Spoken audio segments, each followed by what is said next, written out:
穿越大唐，我成了当朝太子李承乾。可我做的第一件事就是一改李承乾以往骄奢淫逸的生活状态，小心翼翼地做人到近乎苛待自己，也从没犯过任何过错，以免自己像历史上那般死于非命。可没想到李世民依旧对魏王李泰宠溺有加，况且我之前的太子，上一个李建成就被李世民这个二弟诛杀了全家，再上一个杨勇也是被二弟杨广杀了全家，这导致太子府的僚属们终日惶恐不安，最终瞒着我安排刺客刺杀了李泰，然后纠集了一帮人要造反。等我发现时已为时已晚，按照历史，接下来等待自己的就是流放，然后同年死于流放地。想到此处，我啐了口唾沫，一脸决绝。既然上天注定李承乾会死，那就在死前轰轰烈烈一把，也不枉穿越一场。此时端坐在太极殿上的李世民神色冰冷。承乾，给朕跪下！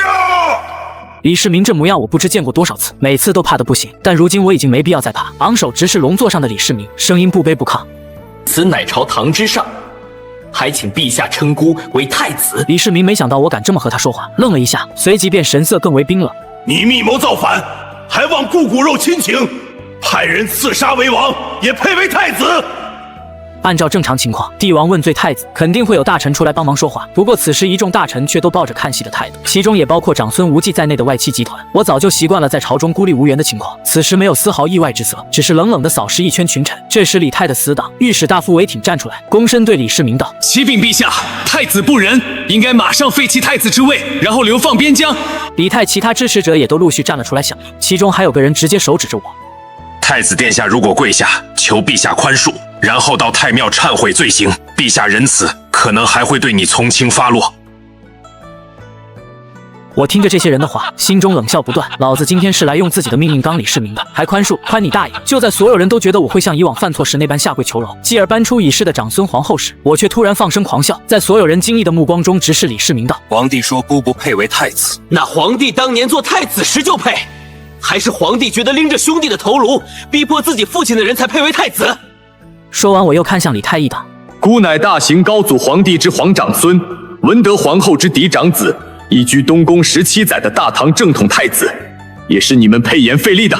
说完这话，太极殿内顿时一片嘈杂。这李承乾是发什么疯？如此跟李世民说话，这不是在找死？其实他们猜的一点错没有，我李承乾今天就是找死来的。李世民更是脸色铁青，他自登基之后日夜勤勉，就是希望能将贞观打造成古今第一盛世，这样后世自有大儒为他辩经。但被自己儿子大庭广众下揭示玄武门罪行，心中简直是又羞又怒。他抬手指着我，声音颤抖道：你这逆子！我直接无视气得发抖的李世民，看向文臣一列喝道：史官何在？这些文官都是人精中的人精，哪里会跟着我发疯？全都低头不语，没一人上前。如今大唐史官正是房玄龄，这人历来倾向李泰，且心思深沉，正常情况根本不可能听我。但面对朝堂之上的太子教，按照礼制他必须遵从。他先是抬头看了一眼李世民，但李世民此时气得有点失了心智。朕倒要看看这个逆子还要干什么！房玄龄无奈之下一甩袍袖走了出来，满脸的不情不愿。我现在可懒得管谁怎么想，反正我要放大招了。亦有史官在此，我之言自当记录，流传后世。说完，从袍袖中取出一个灵位，捧于胸前。大臣中有眼尖的看见这灵牌上写着文德皇后之灵位，然后相继露出不屑的表情。他们还以为我会干嘛呢？原来还是搬出已是长孙皇后为自己求情的老一套。李世民距离太远看不到灵牌上的字，但聪明莫过帝王，猜也猜出来这是谁的牌位，顿时更为恼怒。每次有事都搬出自己爱妻，这是让他在九泉之下都不得安稳。而且这种有事就躲在母亲身后的人，怎能配得上这大唐江山？我则冷眼看着众人，小看我，我这就让你们哭都哭不出来。大唐贞观16年，皇太子李承乾手捧母后文德皇后之灵位，身着高祖皇帝亲赐皇太孙之冕服，自刎于太极殿中。自此史书可表，大唐皇帝李世民求父弑兄杀弟灭侄妻弟媳逼嫡长子，撞死于太极殿上，乃古今第一六亲不认之帝王。我话音一落，所有人都懵了，整个太极殿陷入诡异的寂静之中。而且我这个举动等于把在场所有人都推进火坑，因为李世民以后每次回想起今日这一幕，他们这些人的存在都会如一根尖刺，深深扎在其心头。此时一众大臣都恨不能手里有把针给自己扎拢了。李世民则气得脸色肉眼可见的变得赤红无比。我见状大为畅快，要的就是这个效果。我抬头看向李世民，差点没笑出声来。这老小子气红温了。事到此时，我能做的已经做完了，接下来就该走了。当即决定先死为上。卯足力气一头向旁边的柱子撞去，一众大臣都还在发懵，哪顾得上阻止？但端坐在上的李世民可没有，他现在整个人状若疯魔，双眼血红的盯着我。快，给朕拦住他！